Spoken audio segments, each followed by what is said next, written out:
Thank you.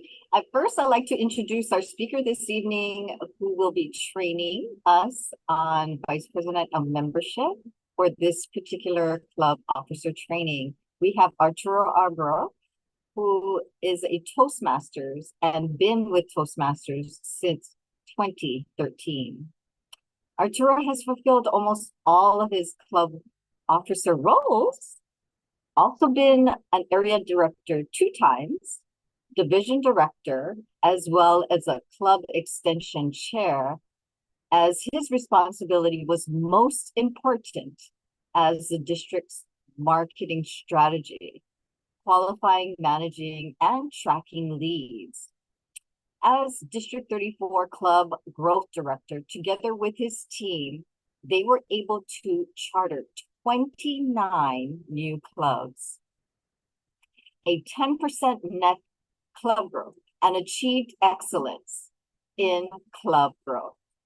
He then was able to achieve excellence in program quality, and as district director, there his team worked together to achieve a distinguished district. Please help me welcome our trainer this evening, Arturo Arboro.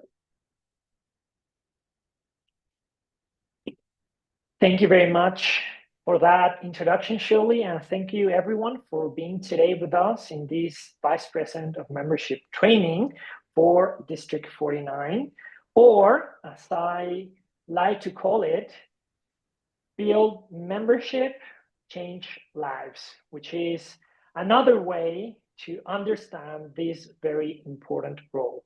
I want to thank our Program Quality Director, Lynn Araki Reagan, for inviting me, as well as Bill Pang, our Education Committee Chair for District 49, for allowing me the opportunity and the honor to share some of my experience and my knowledge with all of you District 49 Vice Presidents of Membership.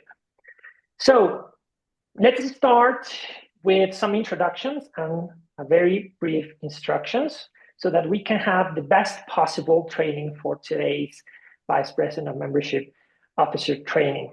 I would like to ask you if it's possible to keep your cameras on so that we can interact, we can know that you are around. And of course, your microphones off if you're not participating, if you're not sharing, so that there are no interruptions in the middle of your other colleagues' interventions. And also, it would be great if throughout the presentation, throughout this training, you can participate, you can share some of your thoughts, some of your ideas, as well as at the end of this training, we are going to share the highlights, some takeaways, and an evaluation that's going to be shared with you using the chat of this Zoom room. Also, I would like to get to know you a little bit better, get to know which club are you from, and if this is your first time being Vice President of Membership. So if you want to share your name, your club, and either if it's your first time or if it's probably not your first time, if you're already an experienced Vice President of Membership, so that we can have a little bit of knowledge about that. So let's start with Kent, please. Thank you, Arturo. My name is Kent Campbell, and I'm actually in a different time zone. I'm from Calgary, Alberta, Canada, joining you today in Hawaii. I am the VP of Membership and Secretary for Calgary Talking Toastmasters and the Sergeant at Arms for Calgary International Toastmasters. And is this your first time being Vice President of Membership? It's my second year. And I joined this session because it's actually one of the last sessions in North America before the end of August deadline, and I am a terrible procrastinator. No worries, I understand that feeling, Kent, and I thank you for joining us today. Let's go with Deborah, please. Aloha, fellow Toastmasters. I'm with the East Kauai Toastmasters, where I've been for about 10 years since we began. This is on the island of Kauai. That's awesome, Deborah. And this is your first time as Vice President of Membership? Actually, the second time. Awesome. Perfect. Thank you very much. We have Amanda. Amanda, can you hear us? Oh, yes, I can. Hello. My name is Amanda, and this is my first time being VP of Membership of the HSFCU Toastmasters Club. Awesome. Thank you, Amanda, for joining us. Now, Thank you. Melissa. Thank you, Amanda. Melissa. Aloha. Yes, my name's Melissa, and I'm with the Waimea chapter of Toastmasters, and this is my first year. First time. Awesome. Thank you very much, and hope you all enjoy it. And finally, we have Tiffany.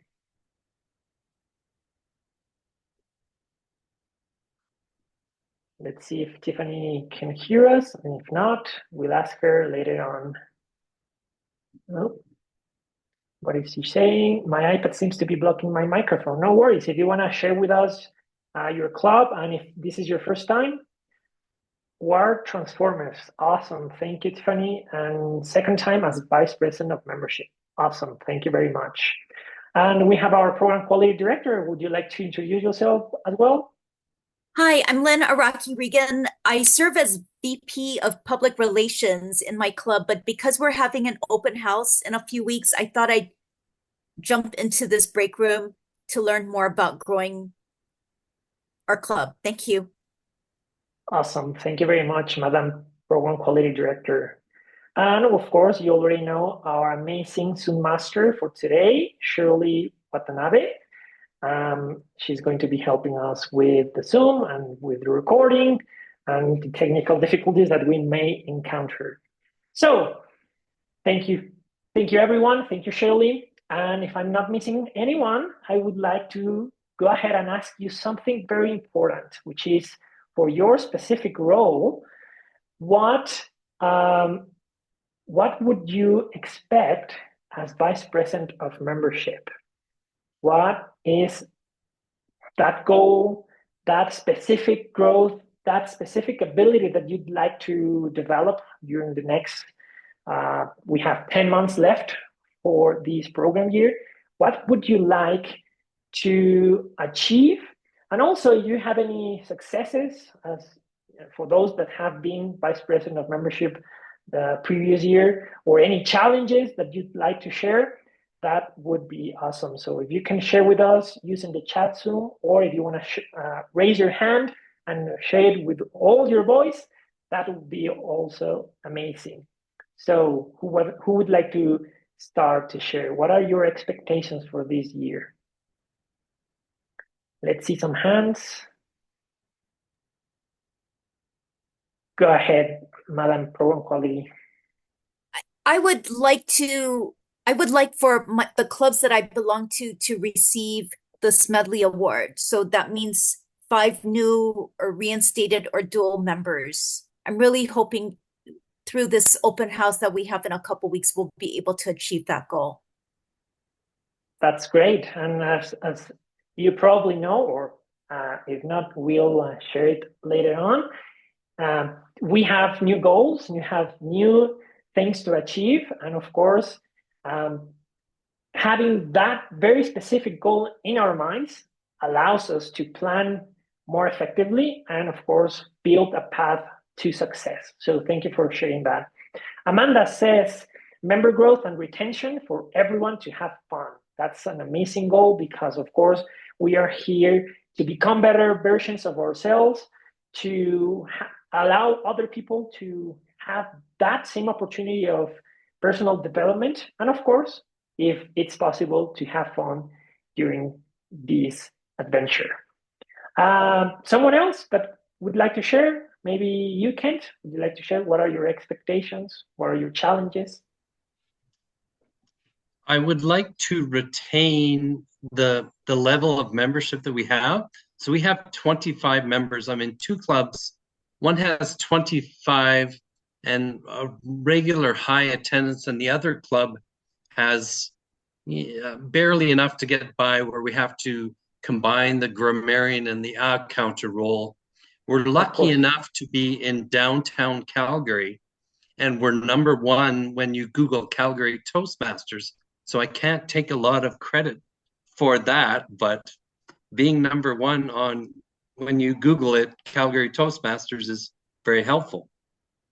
Of course, yeah, definitely. And those advantages you have to take advantage of to keep your club successful and with good membership, and of course, reach a next level of success. So thank you very much. Now I see that Deborah shares to maintain our club status is regained by retaining at least 8 members. That's a very reasonable goal. We all want to keep our clubs thriving, and we want to overcome challenges, and that's exactly the kind of adventure that allows us to grow as leaders and as communicators. So thank you for sharing that, Deborah.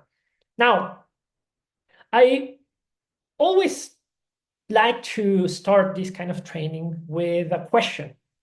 And this training is structured in 3 main sections, just as our district director shared a few minutes ago.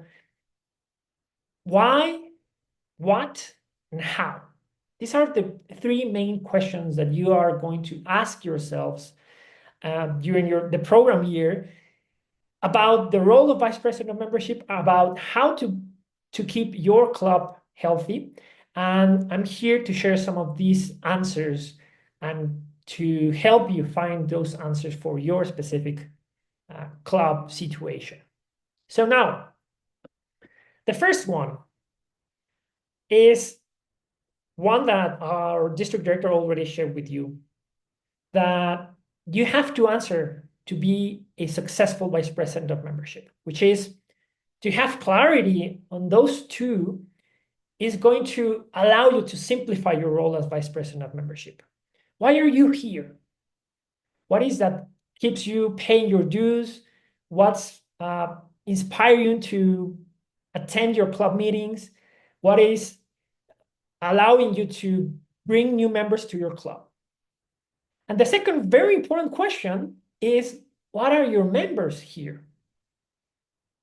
What is what they are looking to improve? What are their pains? What are their professional goals, their personal goals? Have you asked them? So these 2 questions, I want you to reflect, and we are going to answer them in a moment. Now, at the beginning of this training, I said that this is also Build Membership, Change Lives training. And I'm going to share why I say that. So this is me back in 2014. This was my first contest. And back then, I tried to challenge myself and participate in the first contest of my club. And guess what? I lost, unfortunately. But of course, that didn't stop me. And then the next time, I tried again. And I lost again. But then I realized that with each try, with each opportunity, I was able to develop my communication skills and to reach a new level. First, I went to area level, then division level, and then I stopped and I moved to be division director, and I then changed myself to the other side. I was now the organizer of contests in my district. And then I moved to be club growth, then program quality, then district director. One of my most passionate motivations to be a Toastmaster, to bring new members to this organization, is the transformation that I've seen in my own life, in my own skills, becoming a better communicator, a better leader. And I want that transformation for other people, for my friends, for my colleagues, for anyone that needs it to improve their lives. So my life depends on a very important question. How much better would the world be if there were more Toastmasters clubs to help us develop more leaders? I live here in Mexico, and we have a very important social problem about insecurity, poverty, and other social things that are not right. You have other things in Hawaii or in Canada or in the UK, wherever you are, something can be improved from your community, from your city, from your country, from your surrounding with a Toastmasters club. So the most important thing is that it all starts by defining what inspires you to be here. What transformation, what skills, what different things you have achieved in your life thanks to Toastmasters. And then that why is what's going to keep you up when things get hard. Because let me tell you, if no one's telling you yet, things are going to be hard. As Vice President of Membership, you know that we have ups and downs. We have clubs that struggle. We have members that leave. People change jobs. Family situations change. And we are always going to be changing and having to adapt and overcome those challenges. So at the end of the day, it all comes down to our mission, our own Toastmasters International mission, which of course, if you don't know it yet, is that we empower individuals to become more effective communicators and leaders. That's what we do here. That's everything that Toastmasters is about. Allowing other people to have this opportunity, to be empowered, to become more effective communicators and leaders, and then to use those skills to become better versions of themselves. So now I would like to ask you 2 questions, and if you want to raise your hand or leave it in the Zoom chat, please do so. What's your why? What inspires you to be here, to dedicate a couple of hours to train yourself as Vice President of Membership? What inspires you to be a Toastmaster member? So anyone who wants to share. Let's see. We have one. Amanda says, career growth and networking. That's great. Toastmasters has allowed me to find my current job. For example, I met my employer thanks to a Toastmaster connection, and I am totally grateful for that opportunity. Who else? Who else? Deborah. Yes, please. My why is that this is a very special group opportunity for a positive gathering, a safe gathering, and that's very supportive. So I see it as community service. That inspires me. Awesome. Thank you very much. Community service, that's a very important concept. How can we transform our countries, our societies, our own communities to become better versions through Toastmasters? Thank you, Deborah. Now I have Melissa that says to become more of myself and networking. Totally. Whenever you're afraid or you don't have that confidence in your own skills or in your own voice, allowing that voice to be found, that's a very powerful thing to find and to achieve, and that can be done through Toastmasters. Thank you, Melissa. Anyone else who wants to share your why? Why are you here? What inspires you to be here? Very quickly, no? Perfect. So we're going to continue. So the next section of this training is the what. The what is, what do you need to do and to focus on as Vice President of Membership once you have your why perfectly clear to be successful? So let's find out. Now, a quick thought that I would like to share that is very important. Quick reminder. I'm going to talk about numbers and strategies and things that are less emotional and more rational. But it is also important to remember one thing. Numbers are just snapshots. They tell you how things may or may not be at that particular moment when you look at those numbers. But numbers are never going to tell you the whole truth. If you see a distinguished club, it probably is not that it's successful. And if you see a struggling club, that doesn't mean that is an awful club. But of course, numbers always tell you some truth. So if you have a distinguished club that has been distinguished 10 years in a row, then probably they are doing something right. So important reminder, just to start with this section, numbers are snapshots. They tell you some truth, but never the whole truth. Now, any club's membership is defined by three main concepts that you may already heard through other trainings or professional endeavors or through your different webinars or reading by the club officer handbook. And I would like you to, let's review each of them. We have the engagement, which is how many engaged members do you have? How many are participating? The second is how many members renew? What is your rotation? And the third one is the acquisition. How many members, new members, are you inspiring to join?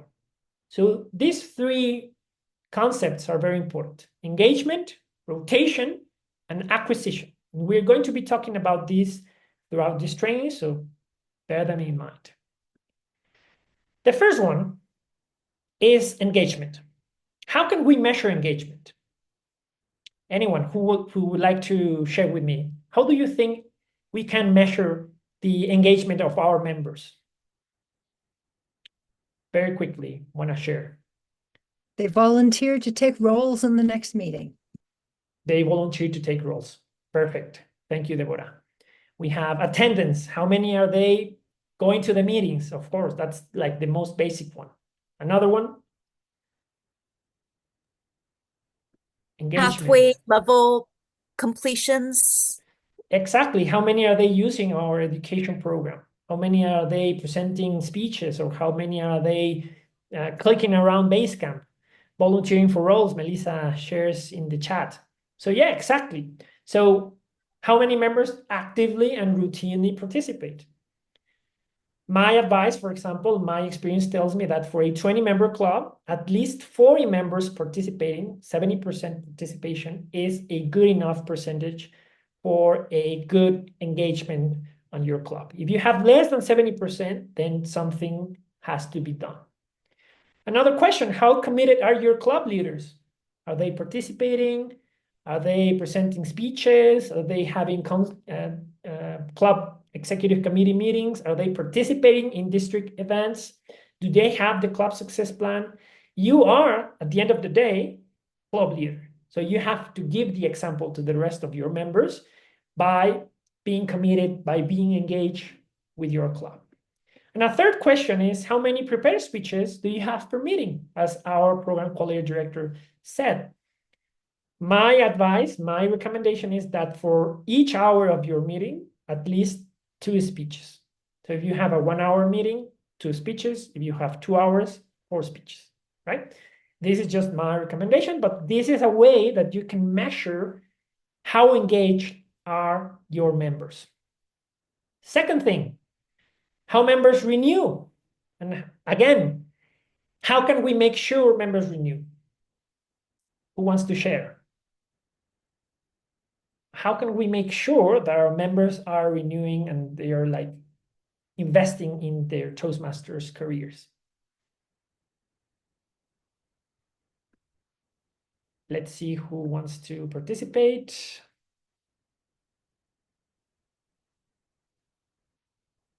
Oh, this is a tricky question then. I see that it's not that clear You can just check on Basecamp. Well, yeah, of course, but you as vice president of membership, you want to be proactive. And then for example, you want to know, are your members going to renew on your next renewal period? For example, the next renewal is coming up. We are already August, September. So how do you know if they are going to renew? Amanda says, our club just emails everyone to actively respond if they wish to renew. That's the main one. How many members are or aren't renewing? Are you asking them? Are you identifying who are those members? Maybe you send them a message, an email, you call them, or at the end of your meeting, you go one by one and you approach them and ask them, hey, are you planning to renew? And if yes, when? And if not, why not? Can we do something to improve? And that's very important to identify those reasons. If they're renewing, why? What is what they enjoy from our club? Or if not, why not? Maybe they had a professional issue, personal situation, they're moving to cities, they're not fulfilling their professional goals. That way you have information to be able to improve your vice president of membership strategies. Now, for example, I have this club example. You may see for yourself that this is a perfectly good club. They have 22 members. They have 10 goals met. But if you look closer, you can actually find out that there are a few things that we have to take into consideration. So, for example, they started with 26 members. They added 12. You can see that from goals 7 and 8, 12. And we can also see that they ended with 22 members. So what does this mean? That they lost 16 members, which is a 50-something rotation rate, 22 out of the 38 total members. So this, of course, means that there are some things that have to be improved upon, because Toastmasters, for example, recommends more or less 40% loss throughout the year. That's why they ask for 8 new members from goals 7 and 8. Numbers are snapshots, and numbers never tell the whole truth. So my advice here is that you look at your numbers, get to know your members, speak with your people, and find out, why are they here? Why are they renewing? Why are they leaving your club? Actually get to know the motivations of your fellow members. And the final membership component is new members, acquisition. So let me ask you, what do you think is the biggest source of guests and therefore new members? How are you getting members? How are you getting guests or prospects? I heard that, Kent, you have a successful club, so why don't you share, how do you get members usually? I think that I've studied some sales, and I've found that how quickly you respond to inquiries is very important.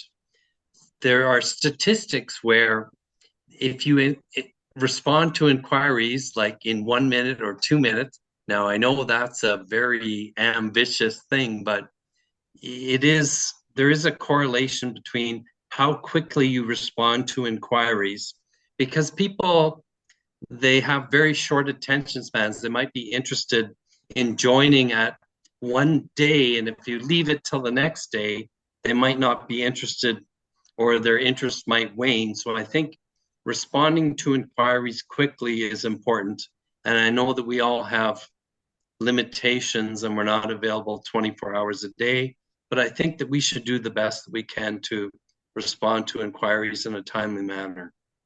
Of course, totally. Good customer support, you would say, Kent, like having a good communication channel with your guests, with your prospects, answering to their questions, providing information. So that's basic, to have a good acquisition percentage and having members. That is going to allow you to bring new guests. Now, some questions. In this case, each club is different. Each clubs have a different situation. So for example, we have, how many guests do you have each meeting? If you don't have guests, then we have to find out why. Probably work with your vice president of public relations to build a communications plan, to develop some designs, to reach out to your coworkers or to your family members. Next, if you do have guests, how many of those are becoming members? And if you probably have lots of guests, but they're not becoming members, then probably we have to work on how are you following up on those guests? How are you tracking their status? Are you providing information? Are you sharing the cost? Or maybe they attend 3, 4, 5, 6 meetings and they do not join. Maybe there's not an effective sales close. So we have to identify those issues. And finally, and I think one of the most important ones is, do we seek members out of genuine conviction? Or is it just because we need them for our distinguished club program? Is it just because our president is pressuring us to bring new members? And one thing that is very important to identify is that people do not like to feel like a number on a plan or on a tracking sheet or whatever. People like to feel taken into consideration, like they are cared, that they are valued. And if you only invite them because that's your obligation or that because you need to, because your club's goals, then probably that's not going to inspire people to join your club. And that's what we're going to talk about on the next section, which is the how. So we already identified in the second section the what, engagement, rotation, and acquisition. And now in this final section, we're going to talk about the hows. How can we bring more membership and change those lives that we've been talking about for the past 30 plus minutes? So let's go back to the membership flow: engagement, rotation, acquisition. How can we make sure that these three are being taken care of? How can we make sure that these three membership characteristics are not affecting your club's membership? So let's talk about them. First of all, engagement, engage members. So some of you mentioned that engagement is about participating, providing speeches, involving or being engaged with the education program, club leaders that participate or that are just not, like, they're committed with the club. Now, imagine yourself as a member, regular member. What makes you to be drawn to your club? Probably if you have constructive and encouraging evaluations. And this, of course, is something that you have to work with your vice president of education. But if you don't have constructive and encouraging evaluations, then you probably are lacking something from the Toastmasters methodology. Having great evaluators, or at least good evaluators that provide constructive feedback, is going to keep your members more engaged because they're going to feel the value of that Toastmasters membership. Another thing, you have fun, interesting, challenging meetings. You have team meetings. You do some things outside. You probably go to eat something, have some dinner after your meeting, or you have different activities each week. Whatever makes the meeting not something that's boring or that's like repeating itself every week. People enjoying meetings, having fun, learning new things, that's going to allow you to have those engaged members that we need. And a third one is they feel that growth through speaking and through leadership roles.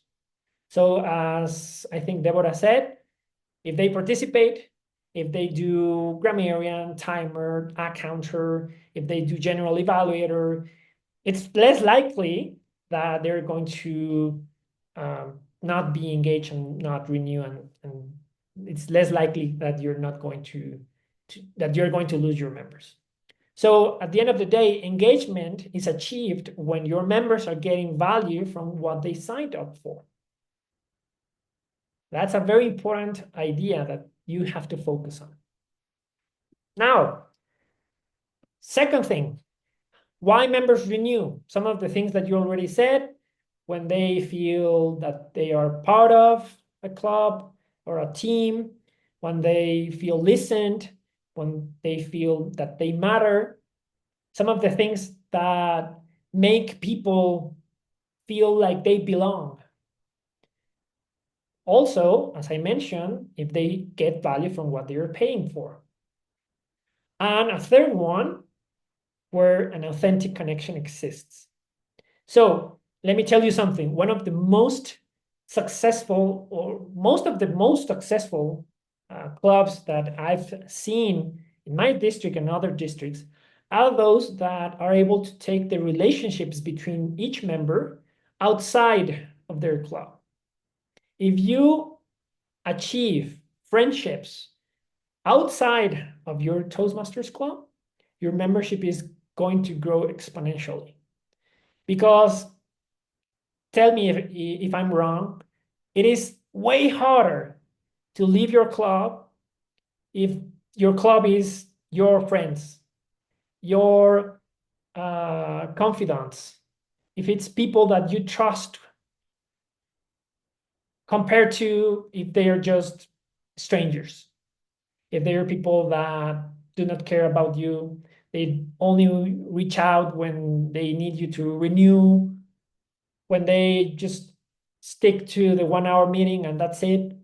That's why community clubs usually are more successful than company clubs, corporate clubs, because community clubs usually have that opportunity to build that connection between members, compared to corporate clubs that usually it's just because the boss or the company is telling them that they have to be part of the club. So very important, authentic connection, feeling that they matter, feeling listened, building a team, building friendship, important ideas and important characteristics of successful clubs. Now, why do new members join? We also spoke about that. If we have a quality product that's worth paying, you see, that's everything is connected. Quality product, what is our product? Our meetings, of course. And this is one of the most important parts of your job as Vice President of Membership. If you follow up and ask them to join respectfully and assertively, but your job as Vice President of Membership is to care about those members. And caring is, I want you to join my club because I know that if you join it, you're going to become a better communicator, a better leader, and then I'm not afraid about selling this product because I know that you can grow here. You can become a better person. At the end of the day, a new member joins because of the growth and conviction about the Toastmasters methodology and about your club and about your friends and about what you do every meeting, and that conviction that they see in you. And if you inspire them with that energy and that conviction, I guarantee you that they are going to join. So let's wrap up this Vice President Membership training with a checklist. This checklist is going to help you tremendously to have a great year ahead as Vice President of Membership, the next 10 months that you have left. The first is your club success plan. Work with your executive committee to develop your club success plan. Not take it for granted, and do not take these suggestions lightly, because planning effectively is the first step for success. So my advice, work with your Vice President of Education, Vice President of Public Relations, to build some strategies to have a quality product, Remember, you have to have something to show for. And of course, a great communications plan to attract new prospects to your club. And then once they are in your meetings and you have an amazing meeting and you have 5 guests, that's when you are going to make them fall in love with methodology. When you have an amazing meeting, interesting, great evaluations, lots of speeches, and you have 5 or 7 guests, that's when you have to attack. And that's when you are going to build that connection with those guests and help them to join your club. So very important. You probably know these 6 pillars, but let me ask you something. How do you know you have a quality product? And by quality product, I mean your club and your meetings. So you've probably seen these 6 pillars, and probably your fellow vice president of membership education are reviewing these right now. But work with them to build a great club so that selling your club becomes easier. So these 6 are the first impressions, membership orientation, fellowship variety and communication, program planning and meeting organization, membership strength, and achievement recognition. So focus on these 6. Great first impression. If you go to a restaurant, how does it look? How does it smell? How are you greeted? Membership orientation. Do they show you the menu? Do they explain you the options, the entrees, promotions? Then fellowship, variety, and communication. Are they inviting you to come back? They treat you well? They become your friends? Are they friendly? Program planning and meeting organization. The food is amazing, and every time you go to that restaurant, the food is prepared the same, the quality of attention is the same, and you have always the same kind of great experience. Then membership strength. Do you like to go to a restaurant that is always empty? Probably not. We enjoy going to places that are packed because we know that they are great places to go. And then achievement recognition. Why do you think Starbucks has a stars program and frequent customer program? To recognize you. And in our case, Toastmasters, it's to make sure that everyone else knows that Toastmasters work, that you are doing something with your life, that you're having a new job, that you get married, that you have children, that your children achieve something, and that you did that thanks to Toastmasters. That is why it's very important. Third checklist point is to review your club's numbers. Know where are you standing? How many members do you have? How many members would you like to have? How many of your members are actively attending and participating and presenting speeches and doing roles? And finally, what are your main sources of guests? For the vast majority of clubs, is mouth to mouth. Recommendation from friends, from colleagues, from family members. But you have to identify what are your specific numbers. If you're a corporate club, that's going to vary. If you are a community club in a church, that's probably going to be different if you meet in a restaurant. Identify what are your specific club's numbers and characteristics. And the final part of your checklist is to build a sales funnel. So Kent mentioned that answering prospects' questions very fast is important. And of course, so there are 4 different kinds of people that are going to approach your club. The first one is a prospect that is only going to ask about Toastmasters and your club. And that, of course, is going to be part of your sales funnel. And you're going to have probably 50 different prospects. Out of those 50, only a set of those are going to be guests. They are going to attend a meeting and they are going to participate. probably 10, 15. Out of those 10, 15, you have to follow up, share detail, share costs, introduce them to people, make them feel that Toastmasters has value, and of course, enroll them in the Toastmasters methodology. And then they are kind of becoming potential members. But they are not potential members unless you follow up, you share details, you approach them proactively and respectfully, as we mentioned. And once they pay, and there's something missing there, I'm not sure why. Once they pay and they are introduced to your fellow colleagues, to your fellow members, then they are members. Then they become part of your club and become part of your family. So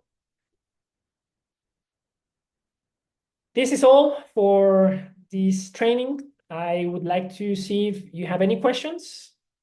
Any questions at this time? You can use the Zoom chat or raise your hand. We have like 5-10 minutes for questions, and I would love to answer them now. If you have any, let's hear them. I guess we're gonna need a reporter, right? To report out. So is there a volunteer, I wonder? For the takeaways, yes, I'm probably going to ask for the takeaways in a moment. But before doing that, I'm not sure if you want to share some questions. Any suggestions on like open house, open houses, best practices? Of course. So from my experience during open houses, one of the most important parts is, first of all, that everyone is engaged. Usually only the vice president wants to attract members and does all the things. One suggestion is everyone should be committed to bring at least one guest to the open house. So all members, all club officers, at least one guest to the open house. Second thing, very important, this is not a usual club meeting. It has a different structure. Because it's an open house, the idea is that it's going to work like a sales pitch for those new guests, new potential members.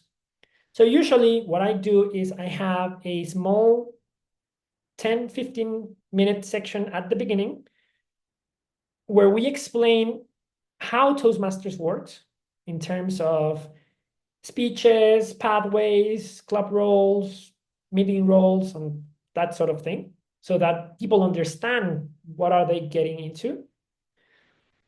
Then we have the meeting that is going to be shorter, and we're going to choose an icebreaker so that we have like a first speech from someone that is totally inexperienced, and we're going to have an advanced speech from someone that is going to show everyone what Toastmasters can actually do for them, like an amazing speech, a great contestant, or someone that is going to inspire everyone.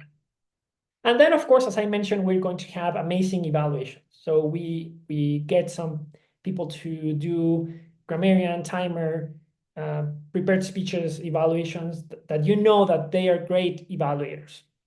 And finally, because this is an open house, we want as many guests as possible to participate.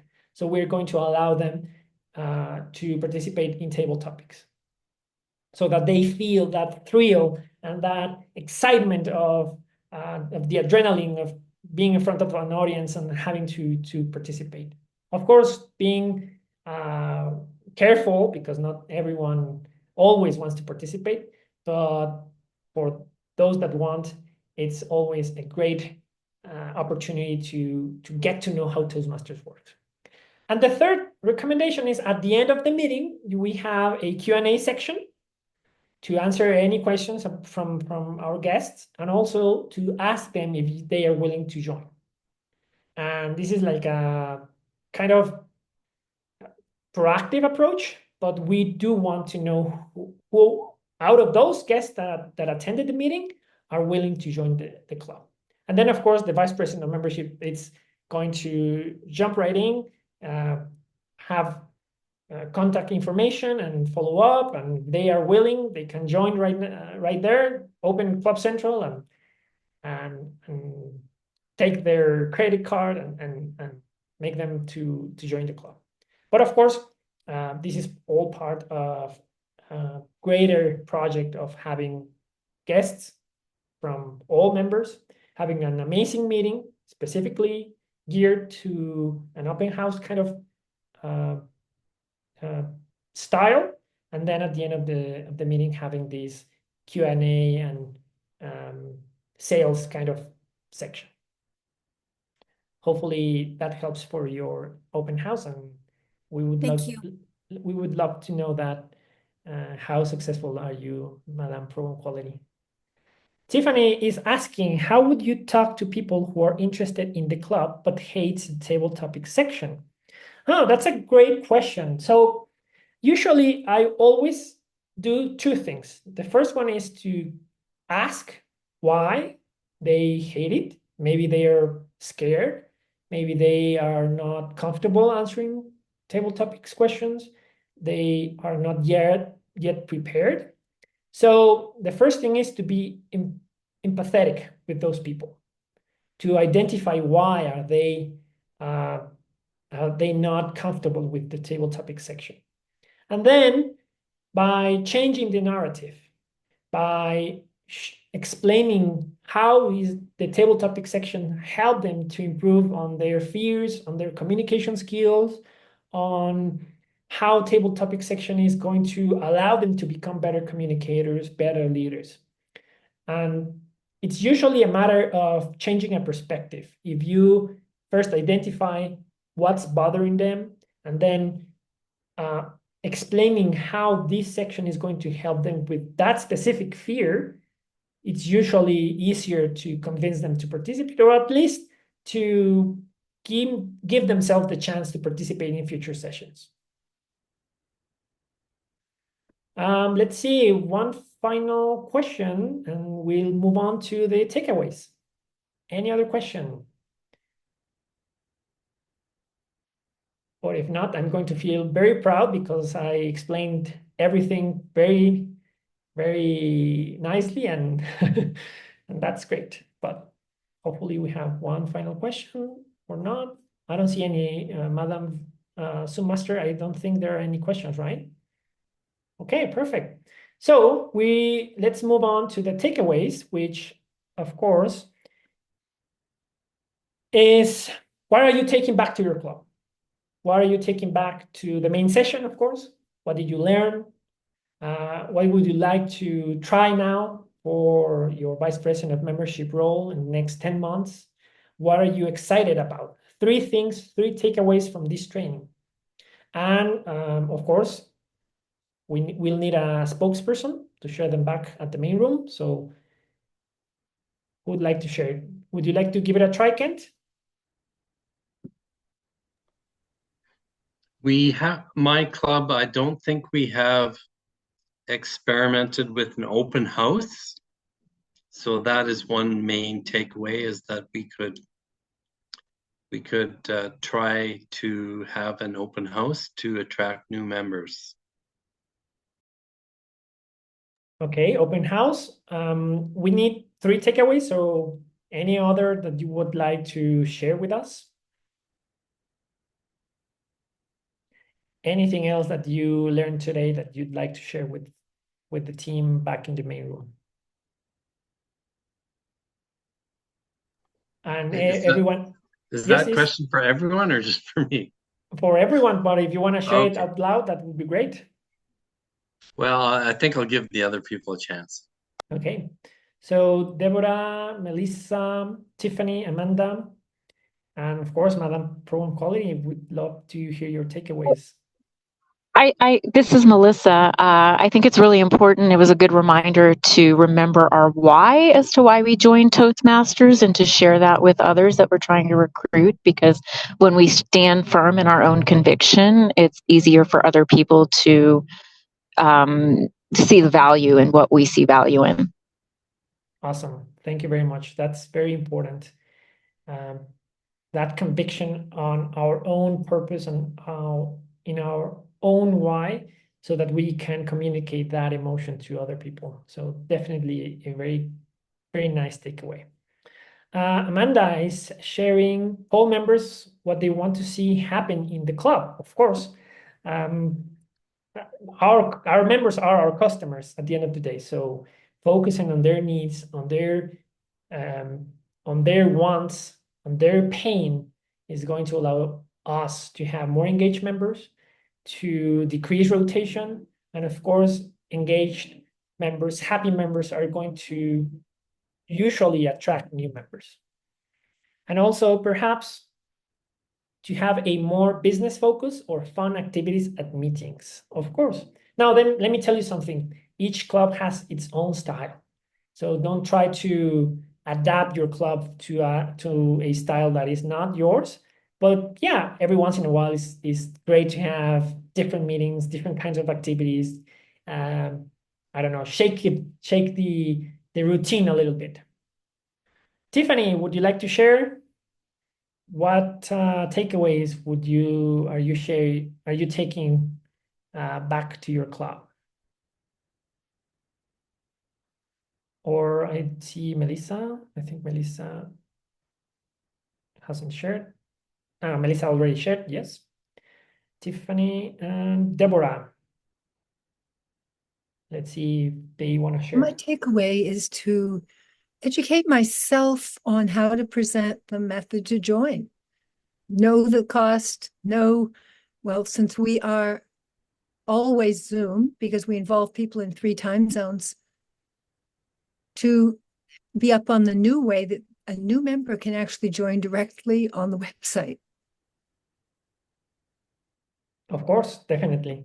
So it all depends on your specific club, but you usually get new members from the Toastmasters website, from fellow members that share details from a colleague or a friend, or if you have a website or Facebook, different methods to get new members. But it's always important that, of course, you know how Toastmasters works and how it costs. And of course, the second part, how do you really value that experience? And usually, even if you don't know the entire information about Toastmasters, if you invite them and they see you excited about Toastmasters, usually that's like 90% of the job.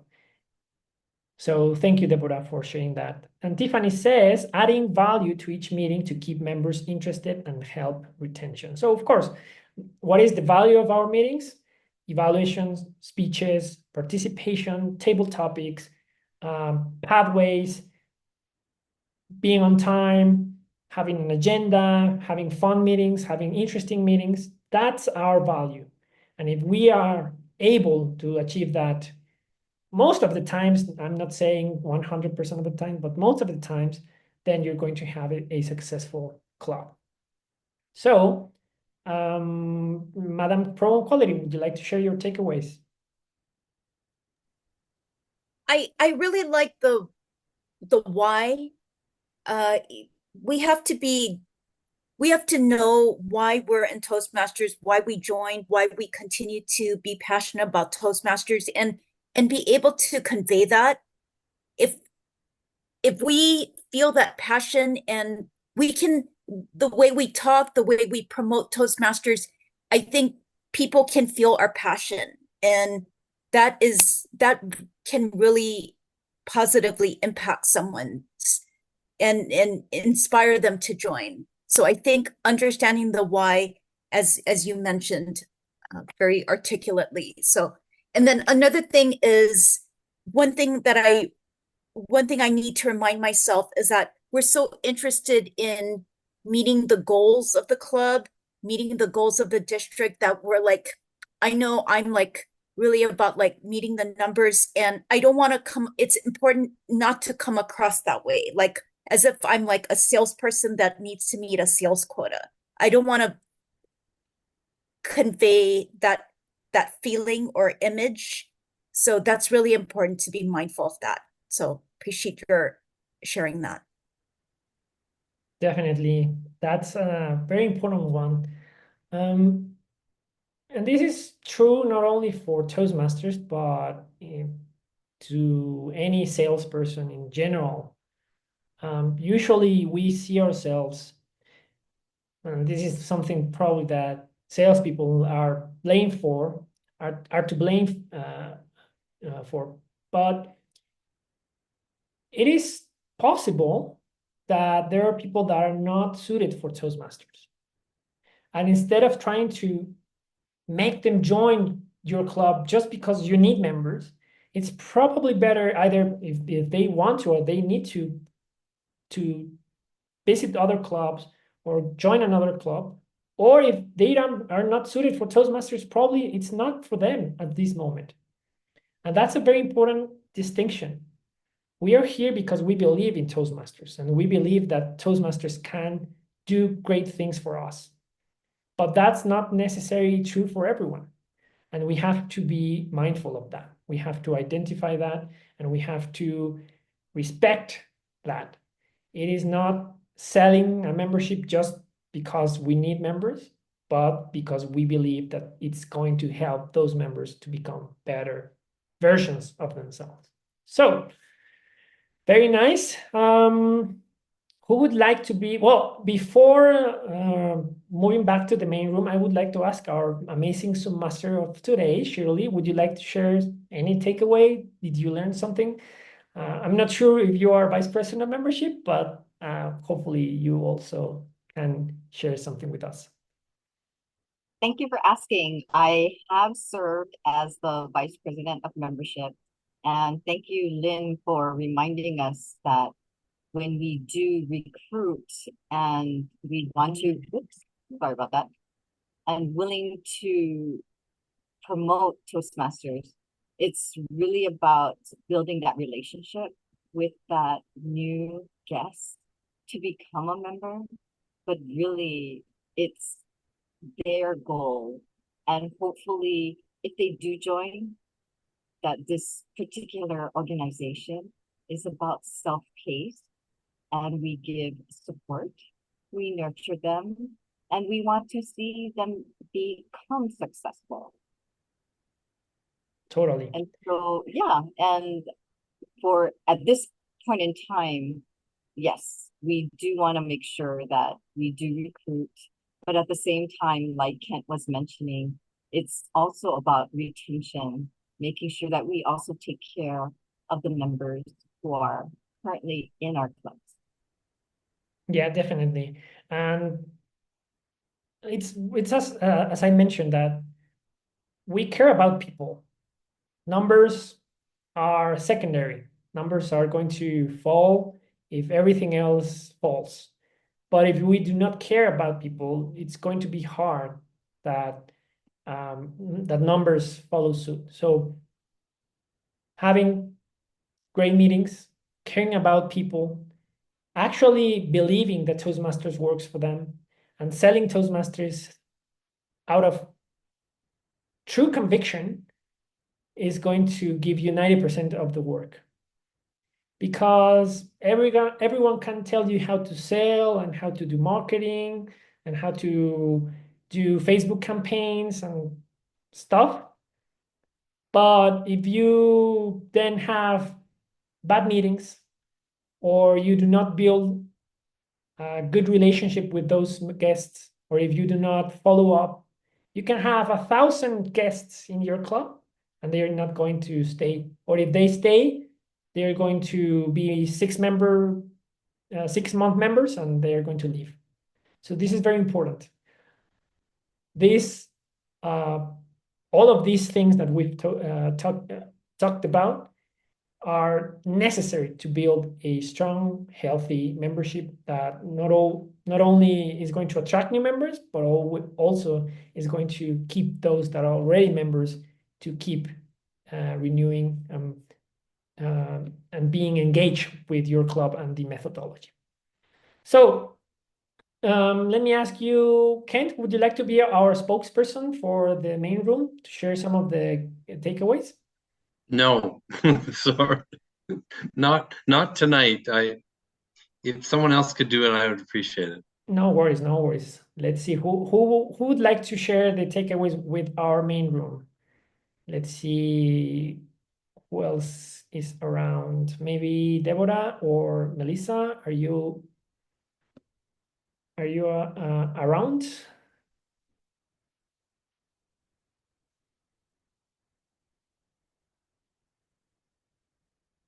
I think not. Probably then we'll ask. Yes. I'm here, but just because I don't have my video, I think I'd rather, do it when I had my video available. Thank you, though. No worries. Thank you very much. So probably we'll ask our program quality director that she's around. Would you like to do it? Or I can do it.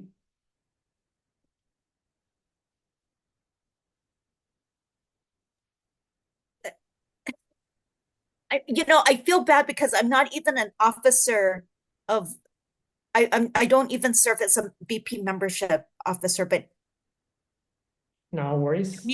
maybe someone else could. Not sure if anyone else is around that would like to go back into the main room and share these takeaways with our fellow members.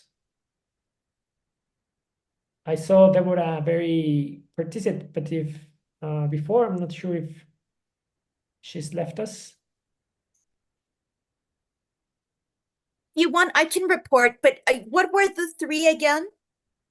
So the first one was about the why, having that Why? purpose very clear. The second one is to care about the relationship with your potential guests. And the third one, about having a great offering of value for not only, of course, guests, but also potential members and actual members, having great meetings, having fun, varied meetings, good evaluations, offering value and a great product. Okay, that's fine. I'll report. Perfect. So I think that's it. Final thoughts, dear Vice President of Membership. Your job is not a solo job. It requires being inspired by what Toastmasters can do.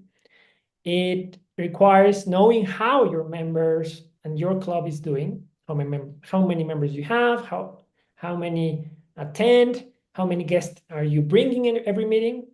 And it also requires that you work as a team with your Vice President of Public Relations, your Vice President of Education, your President, the Executive Committee, and the rest of your members to build a successful club. So remember, just as H.E. Locke said, no one can whistle a symphony. It takes an orchestra to play it. Thank you very much, everyone, for joining us today. Thank you, Arturo. Thank you.